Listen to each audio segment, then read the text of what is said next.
This is the Amp Hour Podcast, recorded July 4th, 2011. Episode 50, Callow, Cough, Coverups.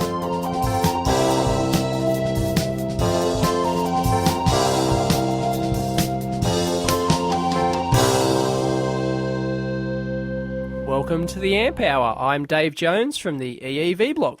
And I'm Chris Gamble from Chris Gamble's Analog Life. Hey Chris, it's one hell of a morning, isn't it? Ah, yes it is. I hear you're I'm sick as a dog. under the weather a little, yeah? Yeah, under the weather. We've just spent, I don't know, half an hour looking at kill switches. Cough switches, as they're called. Yeah. In the industry, right? Very common. I've been told that I've needed one when there may or may not have been toilets flushing in the background. People didn't know that's what it was. Right. And that's what all the pros have, right? They have this big red button sitting next to them, whereas if you actually, you actually hit the button and it disables your mic cleanly, so there's no, like, pop sound. Right. Disables it cleanly, and then you can cough, you can do whatever, you can say, oh, F, you know. And fart for 4 minutes straight. Yeah, exactly. I mean, you can just do anything.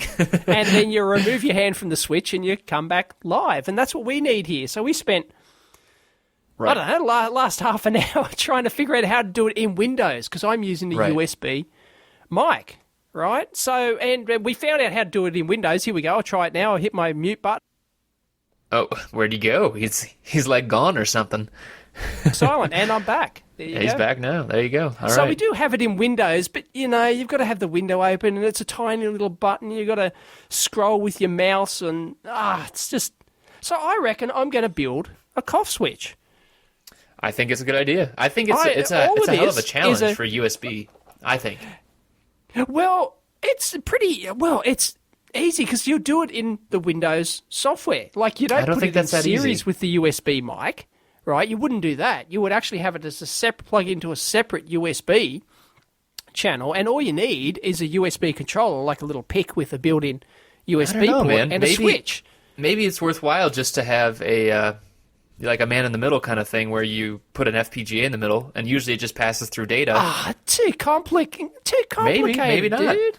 No, I mean, you think about it. You kill it at the source, which is Windows, and then it's compatible with every device on the market. Because the whole idea of Windows USB mics is that they convert your USB mic, whatever it is, any brand, any protocol, anything, into a Windows audio stream.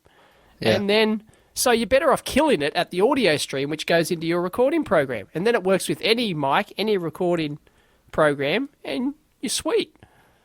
Anyway, that's how I do it. I think you're choosing the complicated option there. Maybe it's complicated. I don't know. I think Windows is cranky about USB stuff. I mean, I think... Yeah, but no, it's easy. If you pad the whole signal with zeros, you're going to be much better off. Maybe it'll say, oh, wait, I lost all communication with it. Maybe you have to actually inject like a signal that makes sense to Windows, right? So if there's packets, and then you have to actually... No, I don't think so. I reckon it's easier than that. Windows has the capability.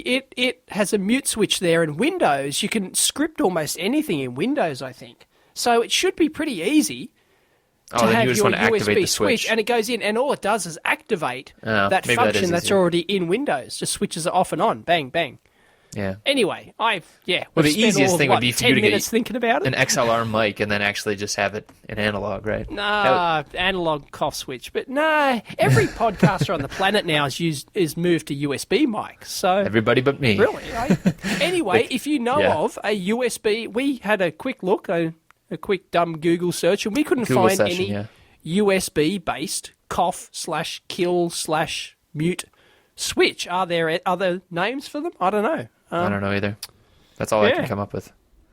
But I tell you, I'm going to be disgusting now. I'm just going to fart the entire show fart and cough and burp all over the place, right? Yeah, I'm going to run upstairs and get my dogs to start barking. Awesome. Yeah. Now that you've discovered the joy of the mute switch in Windows, right? Right. And speaking of, they might start barking this time. It is July 4th here. Woohoo! Independence Day from Yay! Happy Independence Day, all you Yanks. Yeah. It's a big deal, right? Then what the hell are you doing recording? You nerd. What are you doing recording I got nothing going on, show man. when you should be out? Isn't this the biggest day of the year in the US? It is not. I don't know where you came up with that. I mean, like, it's not like I'm like it's like everybody is mandated to be in a parade or something. It's like, Right. oh well, I gotta go, you Dave. always Sorry. have Yeah. marching bands and parades and stuff. Come on, it's America, right? Home of the marching band. Oh, there we go. Yeah. No, I just didn't have anything going on. I was doing some work today. I was out grilling all day. I posted a picture to Twitter or two. Like I was barbecuing. That's pretty American, right? Grilling. Yeah. Grilling, barbecuing. Grilling. Yeah. Sorry. Did you say it differently there? Is it Oh no, Barbie. throwing a something on a something? Is that what I? Shrimp on a Barbie, yeah. Shrimp right, on a Barbie. as Hogue said, and we've never lived down ever since. I know, that's Said really... in that ad campaign back in the 80s. Oh, it's Crocodile horrible. Dundee came out. Oh boy. Yeah. Yes. That's actually in the vocabulary of what Americans understand about Aussies. Right. Shrimps on the Barbie. Yeah. And Foster's beer. Ugh. Right. Which isn't... It's all right. It's not great. It's not great. I've heard it's complete shit. Not to Yeah. see, because I don't drink beer. I'm not a beer connoisseur. So, Right. so it all tastes like shit to me. So, Right, there you or go. piss. Yeah. Right. Which is, yeah. Jeez, Don't drink we're it. throwing Don't drink in it, all solder, the kids. bad language today, aren't we? What about bad language? Well, shit and piss and Oh. all sorts of stuff we're throwing in. Farts and... Fart. Yeah, fart's really that's the kicker. It's going to be where those... That's going to get us thrown off air, is it? All those grandmothers really click it off at that point. All our grandmother listeners. Yeah. Ah, well. just lost half our audience. Just There lost we go. the grandmother vote. The grandma constituency. Yeah. Right. Yeah. Ah, So well. So since we were talking about July 4th, let's talk about let's start with this week in nerd history. So this week in nerd history, I got it right here. This day in nerd history, rather. On this day, 50 years ago, engineers from the United States were eating hot dogs and watching stuff blow up like all the rest of it. Actually, I looked and there's nothing No. going on this this past week. There's nothing. So I thought Right. throw that in. Yeah. It's tough because I think, I'm sure this shutdown's been going on, at least in the U.S., for a long time. So historically, it's been a slow So week. they were still doing office pranks back then, huh? That's, nothing's changed. The more things change, the more they stay the same. That's right. Yeah. Yeah. Yeah. So that's our What were office pranks back in the day. the 50s or something? I don't know. I don't know, man. I'm 27, so I wouldn't know that. Right. They did something with your slide rule. I don't know. Taped it Oh, up. maybe. Yeah. Right. Yeah. They switched out your pocket protector with a sheet of paper or something. I don't know. Turned it inside out. I don't know. Yeah. There we go. Yeah. That's it. yeah. Right. Oh, boy. We're so stereotypical, aren't we? Well, I mean, you think about the engineers back in the day. They definitely looked a lot more stereotypical than these days. I mean, Yeah, they did. Because it was, you couldn't turn up to work in jeans and a T-shirt if you're an engineer, right? I think you had to turn up in the, the white collared shirt and the tie. pants and the, yeah, and Thin the tie. tie probably. So, yeah, it was more, these days, shit, if you turn up like that, you get laughed out of the place. yeah, Or sent to sales, which is worse. yeah. Don't do that. Don't do that. No, please don't. Marketing. Jesus. Yeah. Well, Should we get on with the show? Yeah, let's do some shout-outs, because speaking of something I'd like to sell, did you see this footstool from Evil Bad Scientist Laboratories? I tweeted it, dude. You're not up to date on my tweets. Oh, you're right. I didn't It's follow freaking you. I'm cool. sorry about that. This is awesome. Yeah. I want one. And I saw the photo and I went, "Oh, that's freaking awesome." And then I went and looked at how much trouble they put into building this thing. Yeah. And it was amazing, CNC routed, cut 20 different pieces, and anyway, it's a footstool, Right. a full-size footstool. That's a 555 timer. It's it's painted and it looks exactly like the chip down to every last detail, and it's fantastic. Yeah, I love it. It's brilliant. I mean, I actually got to visit their lab, so I saw their shop bot, what they were using to cut this thing out with, and man, that's cool. I mean, it's like simple in theory, like it's a milling machine for like sheets of plywood, right? That's right. Doesn't seem tough, but it seems so much more revolutionary to me than maybe it is, but man, it's awesome. You know, Yep. you get that file in there, and I'm not sure if they have a program that actually did the slicing for them. Because you think about if you had a 3D object. Probably. I think you can do that. You draw the 3D model, and then it can. I believe the programs can actually slice things up for you.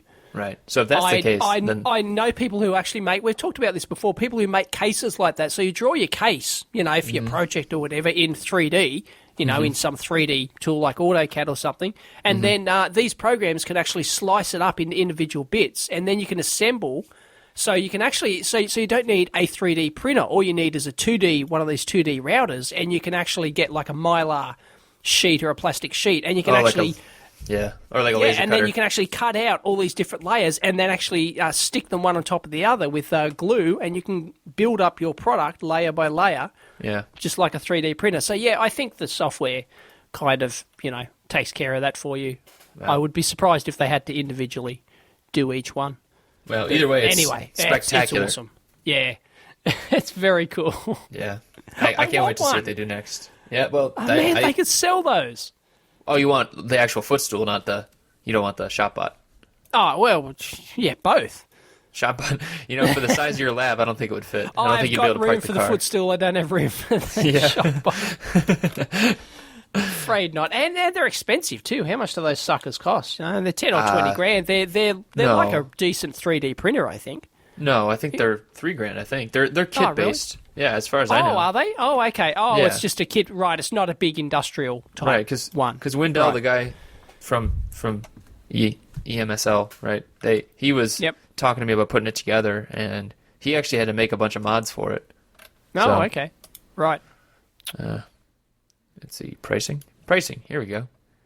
Good old online. Oh, maybe it is. Ooh. Oh, never mind. I might be wrong then. How much is it? It says $7,000 for educational. Right, there you go. And it's a kit, did you say? Yeah. Yeah. Wow. Gee, I thought you could buy commercial ones for almost that. Anyway, I don't know. Anyways, I'll look into that more, but yeah, either way, you think about the things you can make with it. I mean, man, there's some cool stuff out there. There's a design studio. I'm not sure if I've mentioned them on here before, but it's called Because We Can. It's a design studio, and I know Adafruit has showcased their stuff before, but they actually use their ShopBot, and they're really talented woodworkers as well, and they designed the Wikimedia office stuff, like all their office like desks and everything else, and they did the Wikipedia logo out of cool slices. So that's some cool awesome stuff, Yeah, I love that stuff. I wish I had room for that, because you can get these like second-hand as well, like these big industrial type ones. You get them at auctions and stuff like that. Yeah. I give my right arm for a shed that I can put shit like this in. Yeah. Yeah. Exactly. It'd be fantastic. Stop parking your car inside. Yeah, I know. Tell me about it. Yeah. Speaking Anyway. of building up a case for something, we actually had. So I mentioned last week that I think people could do it for under $100, and I'm not sure. We haven't confirmed it yet, but Jeremy Blum, who's been on here before, Hey, Jeremy. He said he might be able to do that because he's working at MakerBot this summer. So he's looking into that. He might be trying to do a less than $100 prototype using that Google SketchUp software and okay, and the desired Spark and all the rest of it. Right. I tried to use Design Spark the other day. Yeah, I downloaded it and I started to use it, and well, well, it's not. First of all, I hated perfect, registering the damn thing. Come on. If you're going to make it available, just make it free. I know you're trying to suck people into your stupid Design Spark site, but, because you want to show off numbers to your advertisers and stuff like that. But, come on, Anyway, that was kind of annoying. But, and then, I don't know, I went straight, I loaded up a PCB. First thing you do is you load up a PCB and a example PCB and schematic. I tried to drag some tracks around, and I don't know, it just didn't. Yeah, it didn't work the way I wanted it to, and I couldn't pan. I couldn't just hold down the right mouse button and pan and stuff like that. There's always learning. I don't know. You I gotta think learn there is a new way stuff. to do it. I think somebody tweeted me, hold down P or something and move it. I don't know. Yeah. It's just it was okay. It seemed to work, but yeah.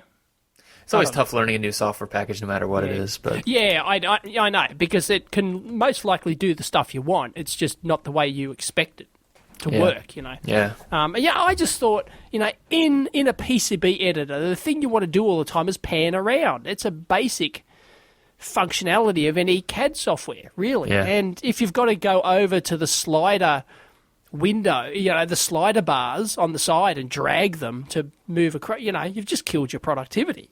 Yeah, I agree. Instantly. So, anyway, I think there is a way to do it, but it's not obvious. So Yeah. While we're talking about Design Spark real quick, they tweeted back to me about that converter thing, and it's actually they wanted to point out that I didn't have it quite right. It's actually a generic converter, so it's that IDF, which is the intermediate design format, yes. Right. and that actually so it's just a generic one for that.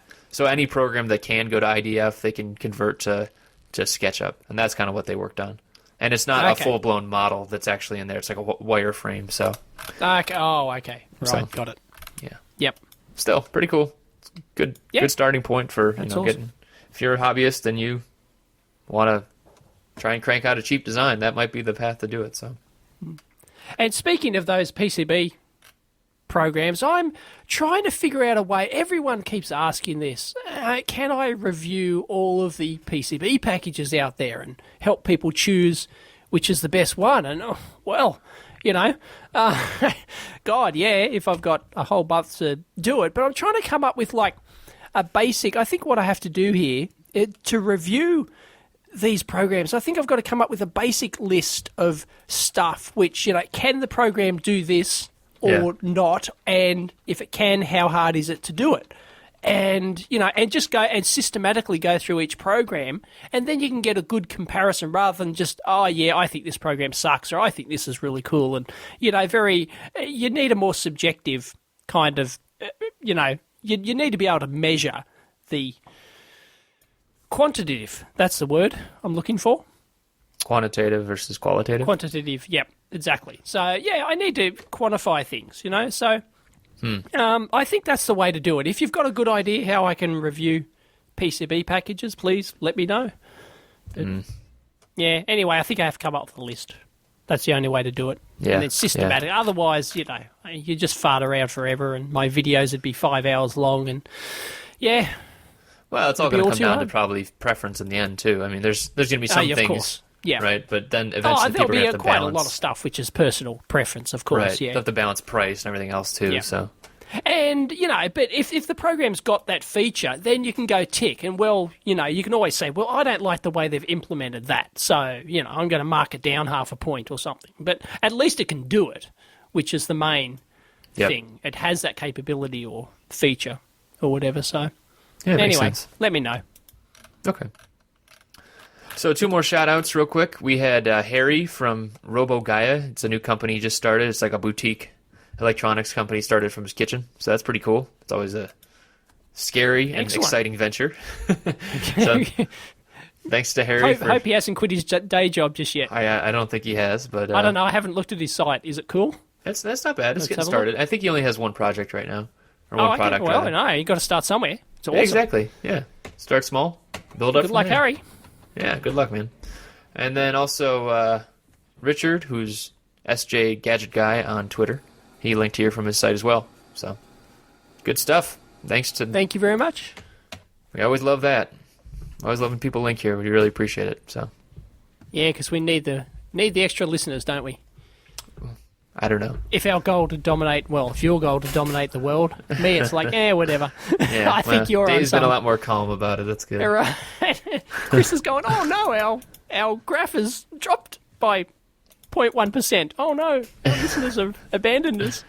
No, they wouldn't abandon us.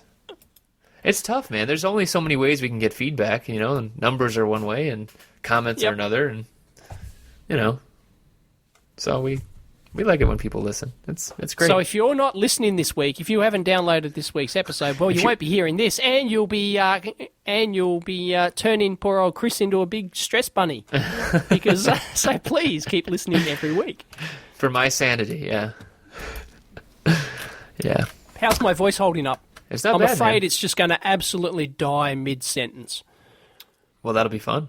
That'll be fun. Yeah, it could happen. Haven't had to use my mute switch yet. That's good. That's good. I'm still going to build one. I already did 3 times. Yeah. I want that big die-cast box on my desk here with a big red missile fire button. Yep, Push that sucker down and it just shuts me up. Which can I get one of a those lot of people would like, right? Kill co-host switch. Yeah, Boy. right. Yeah, one, right, one for you, one for end. the other person. Right. Yeah. Excellent. Yeah. You can do that anytime. You're the editor. Oh yeah, I can just delete your chunk of talking. Right. Yeah. Man. What else we got in today's show? Let's see. Oh, what do we have? I'm going to mute you for a second. Well, No. I actually repaired something. Oh my. Yeah, I don't normally do this, but a friend gave me a little Leapster game. It's one of these, I had no idea what it was, right? It's one of these little kids' Game Boy type games, but it's actually designed for, babies, kind of, up to 5 or something. Yeah. It's got an LCD screen and the plug-in cartridge, and it's got sound, and Yeah. it's got games called Doodlebug, and I don't know, something. Yeah, and like it probably cost them like $4 to make, and they charge parents exactly. like $50 for it. Yeah. Anyway, it's quite rugged, designed for kids to, young children just to throw around and all that sort of stuff. Yeah. And anyway, the speaker had died in it, so I thought, okay, I'll take a look at it. That's kind of like an easy kind of fix. So I opened up. Sure enough, the speaker had died. It's one of those little 20mm, an inch wide, mylar cone, tiny little speakers. What's the word? One of those little tweeter, flat miniature speakers, right? Oh. It's not a huge thing with a massive big magnet protruding out the back and a big cone and all. It's a tiny little 1 inch wide thing. Anyway, so I couldn't get, and it's mounted in a fancy mounting thing that's custom molded into the case and all that sort of stuff. And I didn't have a spare one of the same size, and I only had a smaller one, which was 20mm instead of 25mm or something like that, so it wouldn't fit in the custom molded bracket inside the case. And I'm scratching my head, how can I hold it in there? Hot melt glue, I don't know, super glue, I can sort of wedge it in there, and it was looking real nasty, actually, trying to hold this thing in there. And I knew that if I glued it in, kids throwing it around, it'd eventually just snap off or something like that, and it'll rattle around inside and it'll be crap. So I got the idea just to keep the existing speaker in there, right? And there was actually a big volume of space on the front cone of the speaker. And I just got the other speaker and I put it in front of it, and, well, speakers got magnets, right? And these little tiny ones, as it turns out, they're incredibly powerful. And I put it on there and it went, thump, and it actually stuck the two speakers together. So all I did is just mount the speaker on the front of the other one with its magnet. Yeah. Yeah, that's it. And so I didn't need to mount it there. I didn't need to glue it in. I didn't need to hold it in place. The magnet will automatically keep it in. And if it falls off if they're so violent that it overcomes the magnet and it actually falls off, well, it's only got a little volume of space, and it will automatically flip back, and the magnet will pull it back in place. That's a heck of a fix, man. I call that a win. That's a hack, sometimes you just win like that, It's just, I love it. I didn't take a photo of it or anything. I should have, but now tell me, just you imagine, said before you usually try and get away from this, like you try and usually I try and avoid. Nothing So how'd you get worse. suckered this time? That's what I want to know. Oh, I don't. Well, they came over and they said, we've got, I didn't have time to, divert it. And it was an easy one, so. Yeah. Well, that's good, though, man. That's a good fix. Yeah, I thought that was cool. Didn't have to mount it. Magnet takes care of it. I mean, you'll have to do that probably a lot more soon, too. I mean, as your kid grows up, he'll probably break stuff all the time, but then you can... right, and I'll you can make him go and fix it yourself, son. Yeah, exactly. Tools are out there. Are you a maker or a breaker? That's what you can say to him. Right. Speaking of, that's a T-shirt slogan. Yeah. I'm a maker, not a breaker. That's good. for kids. I like that. There you go. Yeah. Speaking of, there was a PBS segment on making, on the maker movement at least. It was Dale Doherty, the guy from Make Magazine, and they were kind of showcasing actually a bunch of the shops and everything, and Right. they were talking about Maker Faire obviously, but just kind of like, I really like what Dale said about it too. He said he liked it as a subversive educational tool. I thought that was right. Yeah. Okay. way to get kids. The wank words come out. Yep. Well, I don't think that's that bad. Like No, it's not. I don't mind that word. Subversive. It's Yeah. I don't know. I think that's good though. Yeah, it's trying to teach them stuff, but do it in a way that they think they're not learning. Because when you try and exactly. force learn, when kids know, oh, I've got to learn this, then they switch off. You know. Yeah. But when they go, oh, I'm just playing fun. That's the holy grail of learning, is to make it fun. Really, that's been the thing from day dot with any toy, I guess, any learning tool. Back from my 50 and 1 kits that everyone learned electronics on, right? They were designed to be fun, not just, some boring piece of crap. Mm-hmm. They made building stuff fun and easy, and then you learn stuff along the way, and you didn't even know it sometimes. Yeah. So it's great. I love it. Yeah, so I think that's the way to do it. I mean, obviously we like hackerspaces here on the App Hour, so it's a, Right. I just used my mute switch. Did you realise? I did not hear that. I didn't hear it at all. There you go. Well, that's why it's called a mute switch. I just used it and cussed you out right there. Okay. Brilliant. Dave, you... Beep. And... Beep. Beep. Yeah. Boy. Speaking of... Well, nothing. Speaking of nothing. Chicks. Speaking of things to swear about and yeah, silly exactly. ideas. We always swear about this one. Yeah. Chicks in engineering marketing again. Yeah. PCBpool.com. Yes. Go to their web. Well, go to their website and check it out. You don't want to give them the link. Right. They've got a new advertising. It's not really a logo. It's just anyway. It's a picture of a woman there with a really big assets and covered by molten solder, I guess you could call it. Very Madonna-like. Meant to be alluring. Yes. Yes, and she's holding up presumably a circuit board across her stomach, and it looks like she's got an outfit of solder on. Right. And it's, come on. I mean, what does that do? Well, it sells boards, duh. Right, obviously it sells boards, right? Yeah. I don't know about that one. We hate that shit here. Yeah. It's crazy. You're just using this service or something already? Saw that? Me? Were you using PCB Pool or no? No, I haven't used it, no. Oh. I was just wondering how you saw this. You just cruising the internet looking for... it was somebody tweeted it. So I think it might have been Artafruit or somebody like that. Oh, gotcha. Yeah, they found it and... Yep. I think they were having a logo, like a caption kind of contest, Make up a caption for this stupid image of this woman holding the circuit board with the with the solder, shiny outfit on. Yeah. Please. That's too bad. Yeah. Thumbs down. It's pathetic. We hate that shit. It's not the 1970s and 80s, Right. Where all that stuff was the rage in the magazines. If you open your electronics magazine, every ad would have a woman in it. So it was just nuts. Yeah. Speaking of other board houses, though, there was maybe one that doesn't advertise with sexist marketing.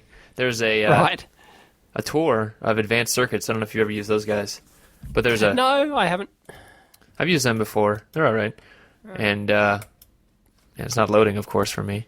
But there's a picture tour someone went through and actually. Yep, I can see it. Oh, you can? No, I guess you'll have to describe Yeah, it. they've got a picture of every step in the process by the looks of it, like the bare, from the bare boards and the bare cores that go into the multi-layer ones, and it goes right through the process. Yeah, it's a lot bigger than I thought it would be. I don't know why I thought it would be like a small process, but it's definitely like large capital equipment kind of stuff. Doing lithography and a lot of like liquid baths and everything. But that's how they push prices down. Not needing any kind of human interaction or anything like that. Yeah. So it's cool. I love the drills. I love the tray of drills. It almost looks like a tray of candy. All these coloured, these drill bits aren't just a drill bit. They're actually stuck into like a coloured holder kind of thing. And it just looks quite funny. Drills and routing bits and stuff like that. So yeah. Have you ever been to a large-scale place like this that actually does this kind of thing? I've never been to... I've been to PCB assembly places, but I've never been to a PCB... a bareboard manufacturing place. So I was possibly going to do one as a tour for the blog. Oh, okay. Hopefully. There's one in Sydney. It's not large. And in fact, it's a small backyard operation, so maybe that gives you a different spin on things. I don't know. Maybe I can go you were one talking about... eventually. You did that one video when you were leaving Altium, didn't you? But just a pick and place, right? I mean, that wasn't anything. Oh, that was just a solder paste dispenser. Oh, that was just solder paste? Okay. Yeah. Okay. Yeah, no, not actual PCB assembly. But there's the etchant baths and everything, and it's just it's a big industrial. It's a really complex process. Lots of steps involved in manufacturing a board, especially a multi-layer one. If you've never actually gone into it, that's why they've got 6 pages of each of a photo for each process here. It's like, because there are a lot of steps. Especially when you've got to not only etch it, but then you've got to assemble boards, you've got to do the plating, you've got to do the solder mask, the silk screen, and the routing, and there's a lot of steps involved. Yeah. We had someone ask actually on last week's episode page, and asking about, do pick and place machines actually solder the components as well, or do they just place them? And so that would be the next step, obviously. Oh, well, you can get sort of combined machines, but usually they sort of go from a conveyor. They're all the machines like are joined together. You can see this in one of my videos. They're joined together on a conveyor belt. So you put the board in one end, and it literally goes into a solder paste dispenser. Then it moves into the pick and place machine, and it looks like one big long machine, really, because the machines are all tied together, but they are physically separate. Then the pick and place, and then it goes into the reflow oven, and then to the automated visual inspection, and then pops out the other end. And that's how they kind of do it. But they do are that for separate machines. A lot of photolithography. So if you're actually doing wafers too, I've never worked on the actual machines, but you look at it, it looks like this monstrous machine, but it's actually like 3 or 4 different machines all stuck together. One where it actually spins it on, then they bake it, and then they actually do the exposure, and then they rinse it, and this is all, and then finally just all the wafers pop out with all this, pattern resist on them. And that's actually what you go and take an etch. Yep. For all those semiconductor nerds. I just love these processes, and really, it just goes to show that you really cannot compete making your own boards at home. Everyone talks about, making your own boards at home. And it's like, well, you can make double-sided, non-plate through. Maybe plate through if you're... The plating is tough, it's a tough process. And, when you can get stuff from... these sorts of companies, we've talked about this. PCBs are just dirt cheap these days. So they're getting cheaper too. Really, people persist in making their own at home, and really the only advantage is if you need it in the next couple of hours. Right. Apart from that, it's just sorry. And you're going to keep it on one side too. That's another thing that usually helps. Yeah. Because that is kind of tough. But I mean, like some of Jerry's videos she shows, and she's always doing the like over the weekend kind of work where she needs it right away. Yep. So if you're... I've done the same thing myself. Yeah, I used to make my own boards. Yeah. Used to do it all the time, and it was great because you had it within an hour or something like that. I could literally have a board within the hour, but... And if you mess it up too, that's the real key, right? Is if you mess it up, and then you can redo it in another hour, or a couple hours. Exactly. Yeah. So, I know, but they are very basic, and it's... I don't know. If I'm going to do that, I may as well build the circuit up on breadboard or something, you know? Yeah, yeah. Or not only breadboard, but Veraboard or stripboard, you know, something like that. Yeah, but that's a little tougher now with, surface mount components and everything. With surface mount, it can be, yeah. Well, Anyway, but then if you've got very fine-pitched surface mount stuff and you're trying to do your own boards, then you don't have the solder mask. right. And That's tough. as you should know, will be in my next soldering video, little plug there, that solder mask is everything when you're doing these fine-pitch SMD stuff, because it allows you to do drag soldering and all sorts of stuff, and you don't get shorts between your pins. Yeah. Whereas if you've got your own homemade board with no solder mask, well, if you're trying to solder a 0.5 millimeter pin pitch part, good luck. Yeah. It's a pain in the ass. So You can do it. You'll just be there a while. no, it's just messier and Yeah. not nearly as nice. Yeah. So Oh, that tour of the lab, or the tour of the manufacturing facility is really cool, though. So people should definitely check out the pictures. It's definitely worthwhile. And since we're since we're already here, we might as well. I mean, we got 2 items here about at-home printed electronics. We might as well just. Please, we might as well. I mean, you're not going to talk about this conductive ink might as pen, well. are you? Yeah. I was I'm going to. sorry, right? This just came out. It's a news item, right? That somebody 2 researchers have developed a conductive ink pen where you can write and it puts down silver, right? Yeah. It's a silver-loaded silver, thing. yeah. I'm sorry, this has been around forever. You can buy them. I can walk into my JCar store and buy a conductive pen. Yeah. What's new here? I don't understand what's new here. It's like a big news item. Oh, these researchers have developed a conductive pen. You've been able to buy them forever. I'm sure I've seen them 20 years ago.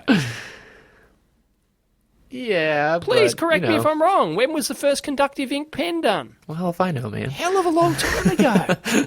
It's not new. I'm sorry. I don't get what's new with this one. Maybe it's and they're talking about writing on flexible surfaces. Well, It's not JCar new, but if it's their a one writes on commercial thing, flexible. right? So if you could do it, you could do it with, if you developed your own ink, but maybe they didn't sell it, right? Were you actually able to buy it back then? The pen, yeah, you could buy the pen. Yeah. That had conductive ink.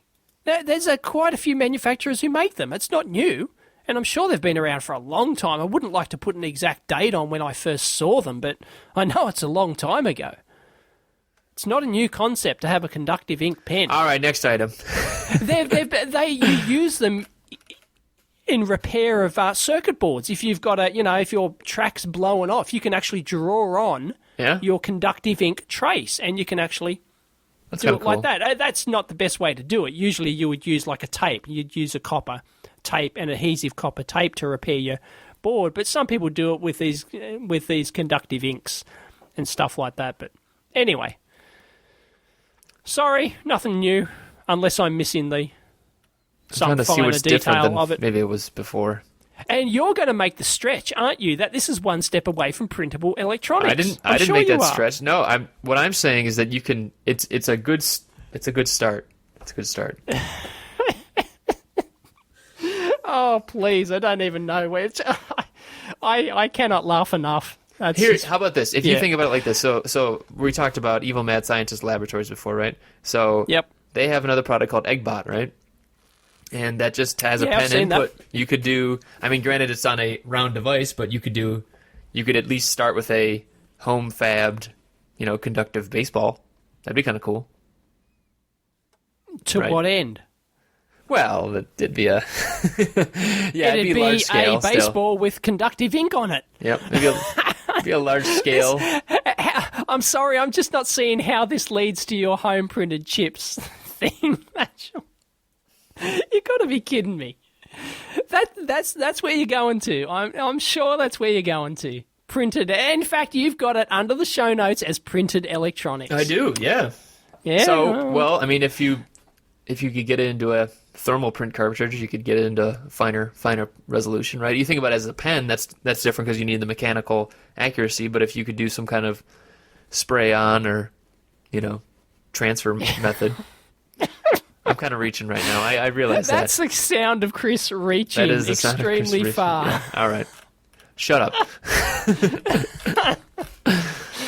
Please. Sounded good at first. All right, how about the second one? So this is another one, carbon nanotubes. So this is a Spectrum article. So carbon nanotubes suspended in a liquid are now in ink, and this seems a little bit more likely as a printable ink kind of thing. So if you had, you created nanotubes, you chop them all off, you suspend them in a liquid, and now you have this ink that you could then use to print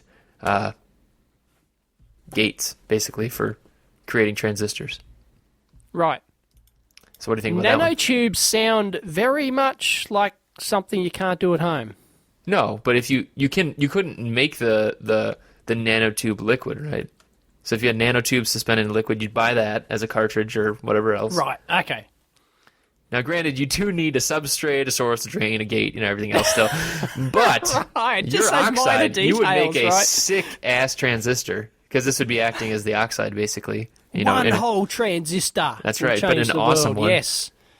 Like a 10 gigahertz transistor. Man, you can do so much with one transistor. You can. You can do a lot of stuff with one transistor. You can do an FM transmitter with one transistor. Exactly. You could have a 10 gigahertz FM transmitter.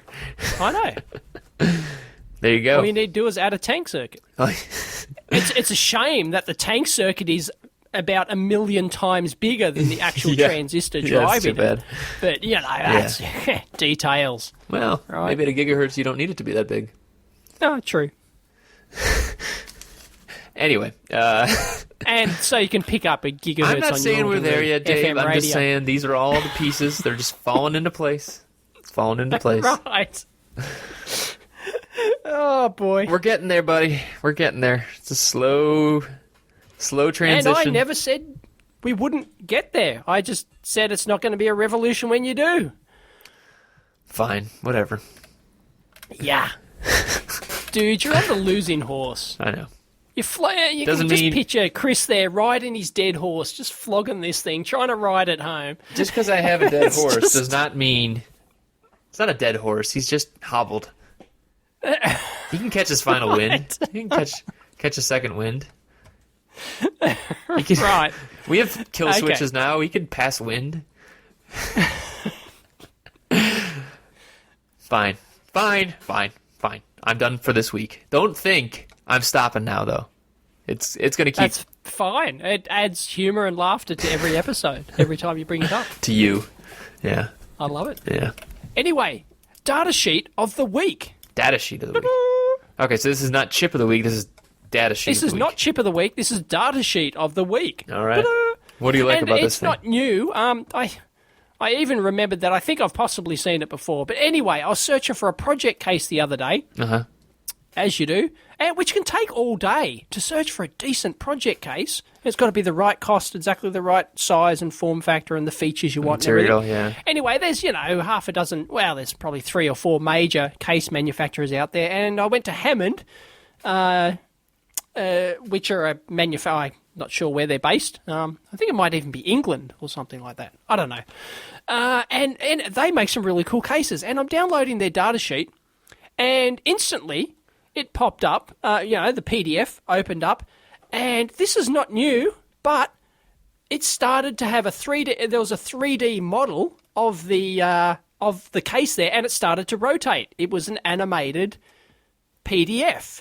Which these aren't new. The capability in PDS has been there for a while to have interactive, 3D models inside embedded in a PDF. But it was just awesome. Okay, so you have to open it in Adobe or some other kind of reader. You've got to open it. Well, it opens in my browser, but I've got, Adobe Acrobat. It may not open in other... I use Chrome, and it has a native reader. Right, no. It doesn't rotate there. So that makes more sense now. Right.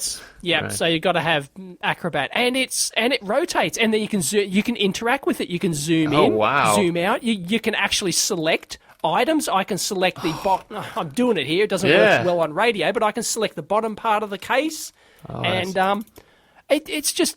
That's fancy. It's fantastic. You can rotate it around, view it from any direction. How do I get to stop rotating? And it shows the expanded, it shows the screws going in and an example PCB inside the case. And just nice. That is nice. Brilliant. It won't stop rotating. And I love companies that have downloadable 3D models for their cases as well. So Yeah, you're all about that. Great as well. But yeah, this was just a nice touch. I thought it was brilliant. That's cool, man. I didn't realize that because I clicked on it before we started, and I was like, oh, okay, it's 3D model, but...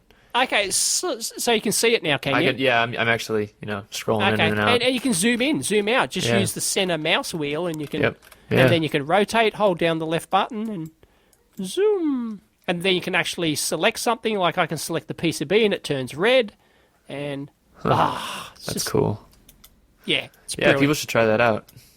Yep, and I'm sure there's other companies with 3D models in their data sheets like this. Yeah, but that's just awesome. So that makes me want to buy Hammond cases. Yeah. It's a shame that case didn't meet my requirements. But anyway, I don't know if they've updated all their data sheets, but that one I happened to see had that really cool feature in it. I love it. I'm sure they will eventually have every single data sheet if they don't already with 3D models. Yeah.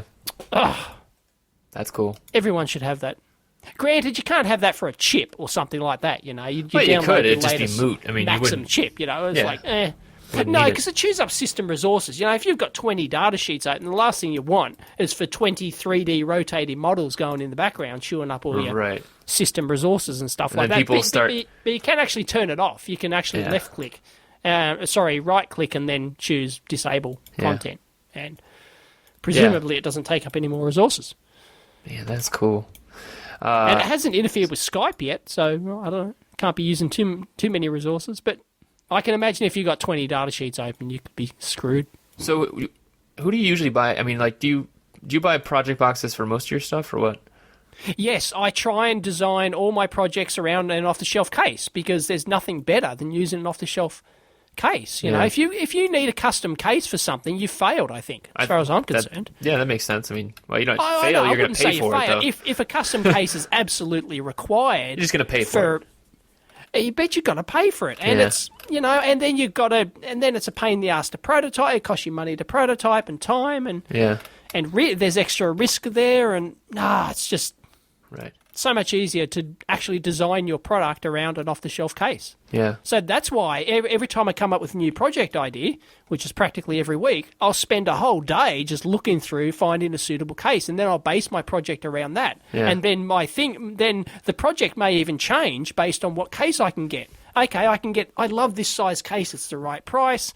It does everything I want, but I can't have 4 connectors on the front instead of 3. Okay, well, I'll change my project spec to 3 to make it fit. That's good enough.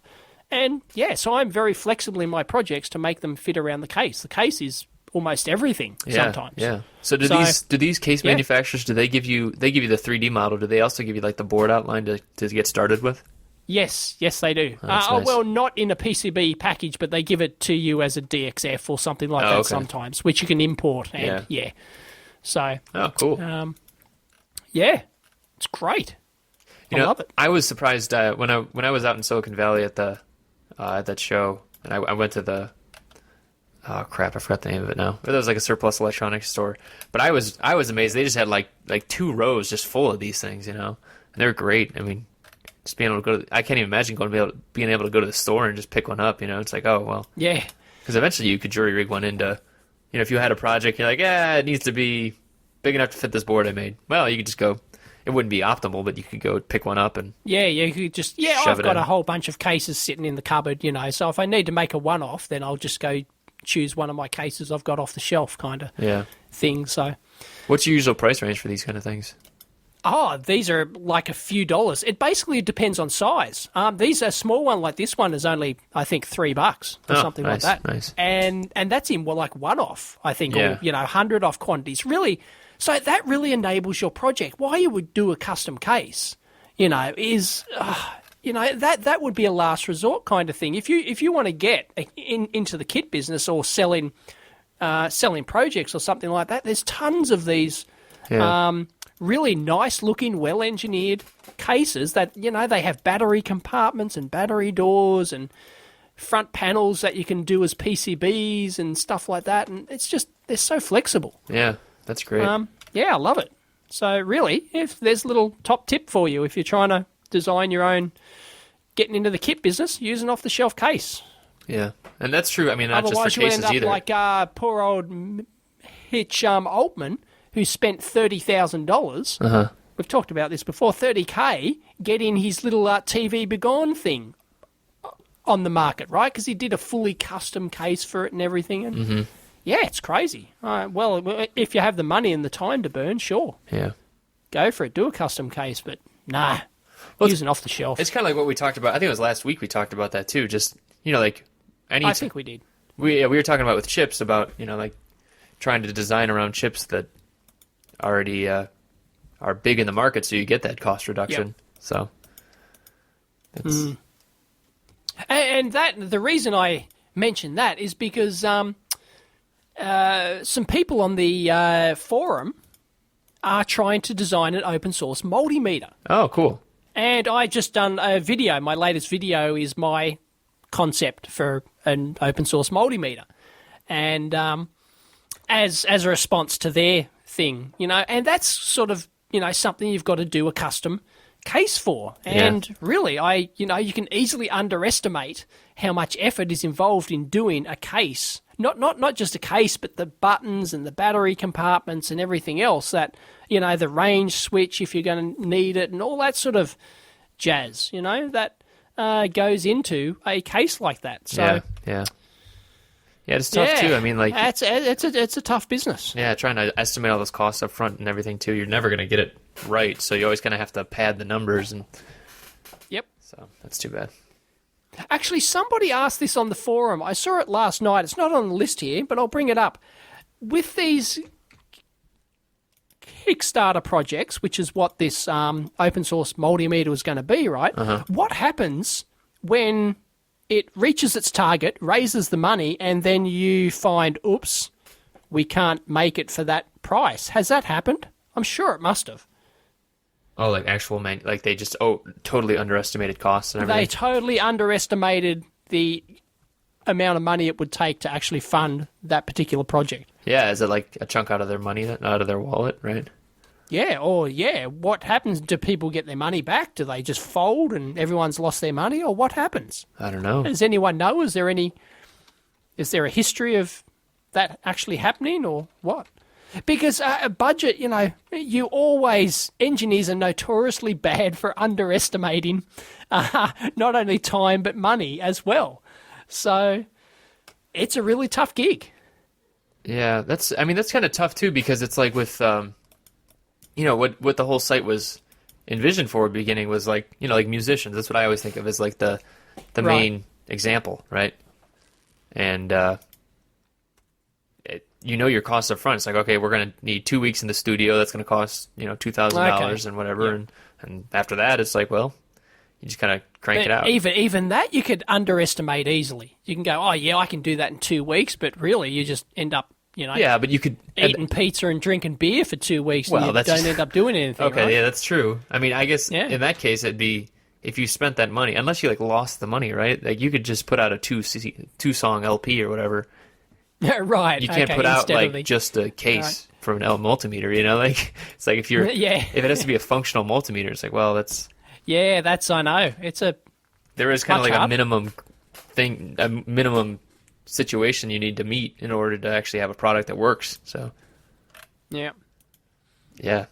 There's a link on the Kickstarter blog called "Sometimes Kickstarter Projects Don't Make It." Right. Yeah. Wow, that is crazy. I don't know if these I haven't read these. I won't read them online, or on the air. But man, yeah, that is a good question. I don't know. I'm sure you feel like crap. You'd want to run away and hide, change your name and sorry, dudes, I've pissed away all your money. Yeah, it's I've got nothing to show for it.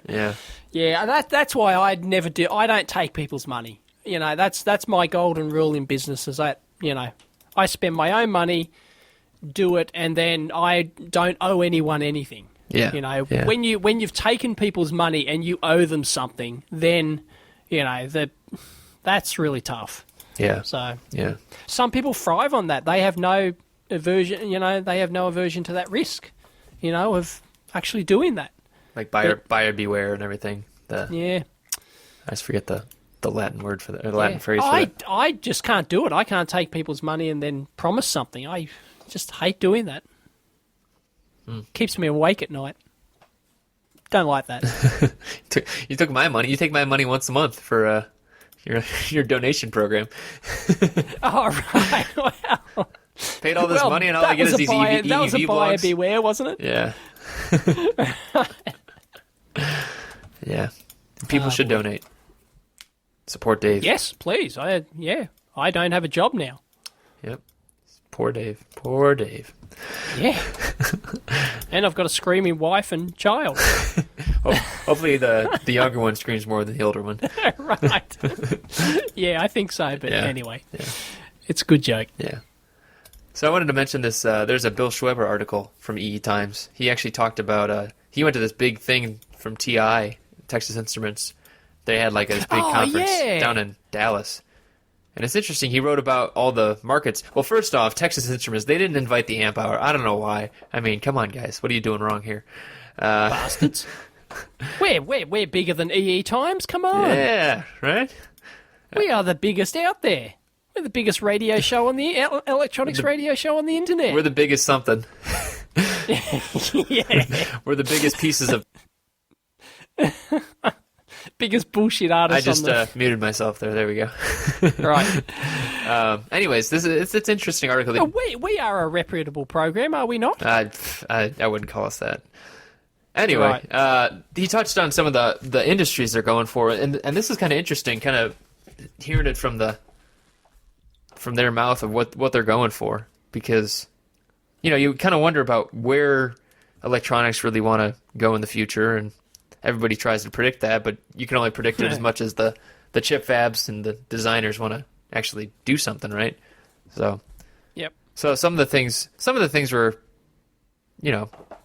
interesting. Some just are, some don't make any sense at all. But anyways, here's a list real quick. So medical electronics, touch and haptic feedback kind of stuff. Yeah, that's big at the moment. Everyone's doing touch. Yeah. Although I would take. Well, I'll go back to that one. Microcontroller based digital power control. So basically, instead of having like a little power switcher chip, you'd have a micro that's actually having comparators and everything else. And there's already kits out there for that kind of thing. Nothing's floating my boat yet. No. A lot of renewable energy stuff. A lot of the LT chips already do that stuff. Once again, that's a hot topic. Every man and his dog's doing energy harvesting and stuff like that. Yeah. Smart energy. Smart grid Smart and all grid. that sort of Sorry, stuff. that stuff. Which, granted, will be quite big, but I just a bit sick of hearing it now. It's a bit passé. Yeah. Motor control. Be something exciting. Where's robots? I think that'd be motor control. Robots. Yeah. Advanced motor control. So if you have like multiple, stepper motors driving like a robot arm or something. Soundbar electronics, data acquisition ICs, and super speed USB transceivers. So all that stuff is pretty boring. Nothing really too shocking. It is. No. What happened to USB 3? Has it actually trickled into machines now? It probably has, but there's all this big hoopla over it, and everyone just went, yawn. Oh, big deal. USB 2.0 is good enough, Well, I think they got overshadowed by Thunderbolt. It's probably just a niche thing, right? It's a what? A niche. Oh yeah, not niche. Sorry, I think niche. right now there's a couple people that actually make USB 3.0 like transceiver chips, but it's not rolled into actual like. So if you buy a micro, you're not going to really buy that, right? Oh no, because it's really advanced stuff. It's really right.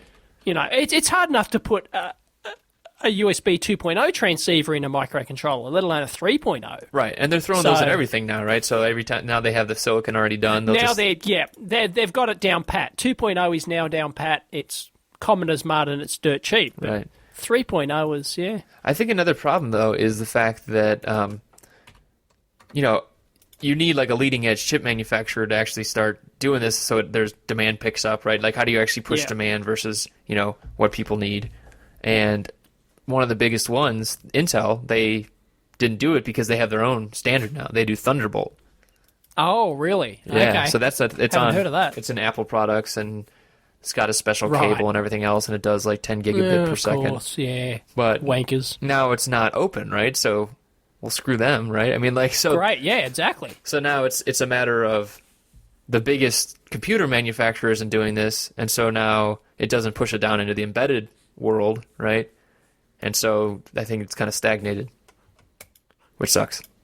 But Yep. I mean, but I think it's what you said too. Like USB 2.0, it's kind of good enough still for now. I mean, this is talking It's about good enough. I can only picture like niche, maybe high-speed video or something. If you need to do that, would you need to go to 5 gigabits per second or whatever the transfer rate of USB 3 is? Yeah, you know? yeah, and even then, I mean, like USB 2.0 has its own different sets of speeds. They can go up to, it has like I think a couple different tiers and everything. So Yep. Yeah. depending on what you connect to and everything else. So I assume that the USB 3 has different tiers as well. Oh, I'm that sure it it does, can yeah. actually drop back to a slower rate because it's once you get up to those sort of gigabit speeds, the cables are crucial, the connectors are crucial, even more so than USB 2.0. And if you get a kink in the cable, bang, it doesn't. Bingo, you've instantly stopped your video. Transmission or something. It's just died because the bit error rate's dropped off because you've put a little kink in your cable. Even crazier than that is I've heard about HDMI cables before that had like 20 insertions before they die.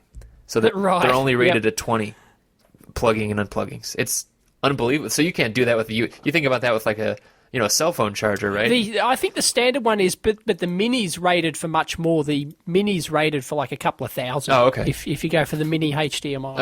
Okay. It's much more robust. But yeah, I know what you're talking about. It's just because there's so much gold that they want. Like those the stupid monster those gold monster cables with an HDMI cable. You start to actually get to speeds where you need that connection there. You actually need that conduction between the materials, and you actually need gold. So if it starts rubbing off, you're screwed. Yep. Well, that's the same with any connector, really. Yeah. It's always going to have an insertion life. Yeah. I've actually done I've done testing on that. Like I've actually designed jigs which actually with little motors that actually insert and remove the connector over and over, and you do cycle testing on them. Yeah. And stuff like that. And it is actually fascinating about how quickly you can wear the gold off. Yeah. The contacts. You can wear the contacts down and then you dig it into the copper and then it gets all, Yeah, that's crazy. It is actually a fascinating subject. And you can kill them within, 10, 20 insertions if you got the wrong angle or something like that. The wrong amount of force at the wrong angle on the connector. Bang. Mm-hmm. Dead. Yeah. So one last thing about the this thing. I One mentioned last thing, because our amp hour's up. Oh yeah. So we're well over, but who cares? Oh, this is the lightning round. I came up with that stupid term last time. I don't like the lightning round. No, that is stupid. Yeah, come on, man. What is it? Some American game show or something? Is it? No. Come on. All right. If we got a better name, you go ahead. The final round, sponsored by Printable Electronics. How about that? Right.